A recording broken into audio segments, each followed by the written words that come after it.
Bonjour et bienvenue sur Math Corner, votre plateforme d'enseignement en ligne. Cette fois, nous revient avec une nouvelle formation intitulée Interprétation du bilan biochimique, préparée et présentée par Dr Tarafi Anis Nasrallah, pharmacien spécialiste en biochimie médicale et biologie moléculaire.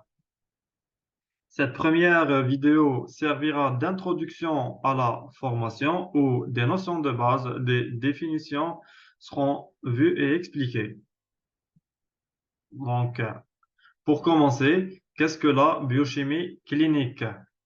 La biochimie clinique est un domaine de la biologie médicale qui est concerné par l'exploration des métabolismes de l'organisme en analysant des molécules contenues dans les fluides corporels, tels que le sang, les urines, liquides céphalorachidien, les liquides d'acide, pour ensuite interpréter ces résultats par le biologiste ou le spécialiste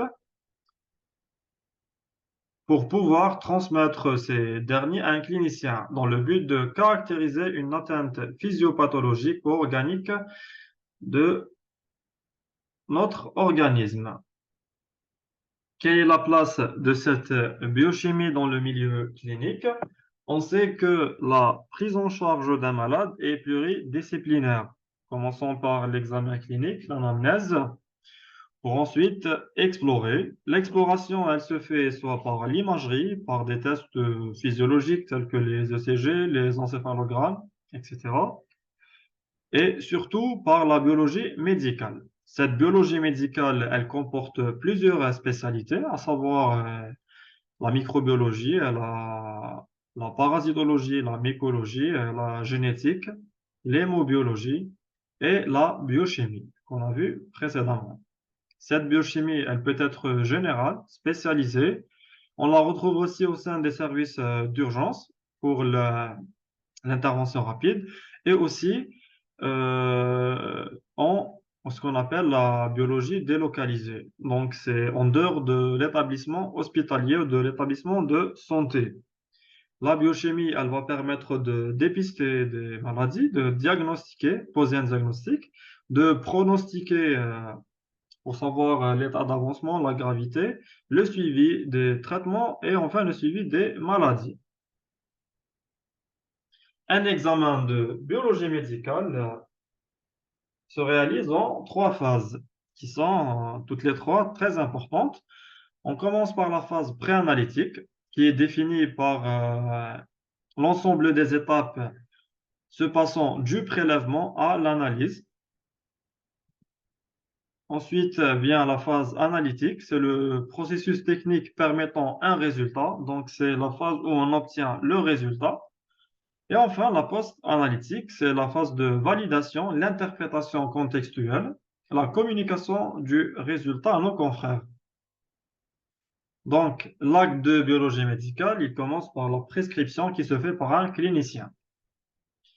Puis, comme on l'a vu précédemment, vient l'étape préanalytique qui se passe au niveau du laboratoire où le patient est accueilli, on lui crée son dossier, on va procéder au prélèvement qui est l'une des étapes importantes de la phase préanalytique où on doit le faire d'une manière convenable pour assurer le bon fonctionnement des étapes qui vont suivre. Donc, on doit respecter les anticoagulants choisis, l'heure de prélèvement, la position de prélèvement, etc. Puis vient l'acheminement. Donc, il faut savoir qu'il y a des paramètres qu'on dose, on doit respecter le temps de transport entre le prélèvement et l'acheminement au niveau du plateau technique.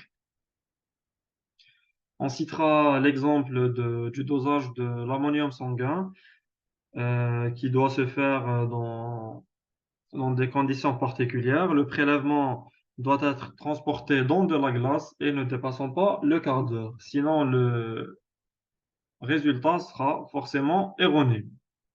On va recevoir ce prélèvement. On doit vérifier la conformité, par exemple, l'inscription des noms, prénoms, l'âge, l'identité du patient. Encore une fois, on va l'enregistrer, puis on va procéder au pré-traitement, à savoir la centrifugation. On doit respecter la vitesse et le temps de centrifugation. Ensuite, l'étape analytique, c'est l'étape du dosage proprement dit. On doit s'assurer de la maintenance de nos équipements, de les contrôler quotidiennement pour pouvoir doser tout en respectant les dernières recommandations, les techniques de dosage pour pouvoir valider notre résultat.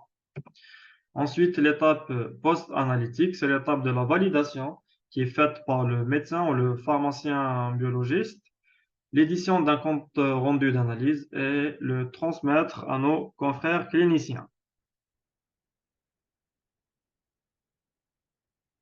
Au sein de notre formation, on abordera les différentes explorations fonctionnelles de notre organisme.